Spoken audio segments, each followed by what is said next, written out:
Bismillahirrahmanirrahim. Assalamualaikum warahmatullahi wabarakatuh. Pada pertemuan kali ini, Ibu akan membahas mengenai prinsip ibadah dalam Islam. Pertama, Ibu akan menjelaskan dulu pengertian dari ibadah. Ibadah ini secara bahasa yaitu taat, tunduk, hina, dan pengabdian. Atau ada juga yang mengatakan bahwa yang namanya ibadah itu menyembah. Sedangkan ibadah secara istilah segala sesuatu yang dicintai dan diridhoi Allah, baik berupa perkataan maupun perbuatan. Jadi apapun yang kita niatkan terhadap Allah itulah ibadah. Ibadah ini bukan hanya masalah ibadah hamba dengan Tuhannya, yaitu antara sholat, puasa, zakat. Bukan hanya itu, akan tetapi ibadah dengan hamba dengan hamba, misalnya membantu tetangga, membantu orang tua, itu juga termasuk ibadah.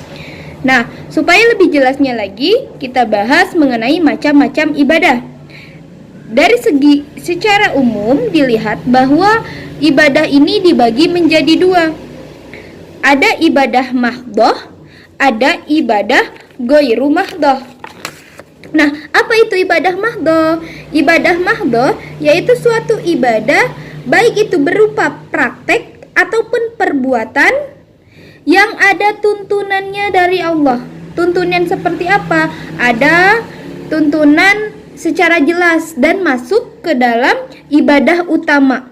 Apa itu ibadah utama? Ibadah utama yaitu seperti puasa 5 waktu, zakat, haji, umroh. Hubungannya puasa ibadah mahdhah ini antara hamba dengan Tuhan. Jadi mahdhah, supaya kalian ingat, yaitu ibadah antara hamba dengan Tuhan. Hamba dengan Tuhannya. Beda halnya dengan ibadah ghairu mahdhah. Ibadah ghairu mahdhah ada dua macam, yaitu ibadah hamba dengan hamba, hamba dengan alam. Kalau secara pengertian, yaitu suatu ibadah yang dilakukan baik praktik maupun perbuatan antara hamba dengan hamba ataupun hamba dengan alam. Salah satu contoh antara hamba dengan hamba yaitu silaturahmi, gotong royong, membantu orang tua, membantu tetangga, kemudian berbuat baik apapun kepada hamba itu termasuk ibadah ghairu mahdhah.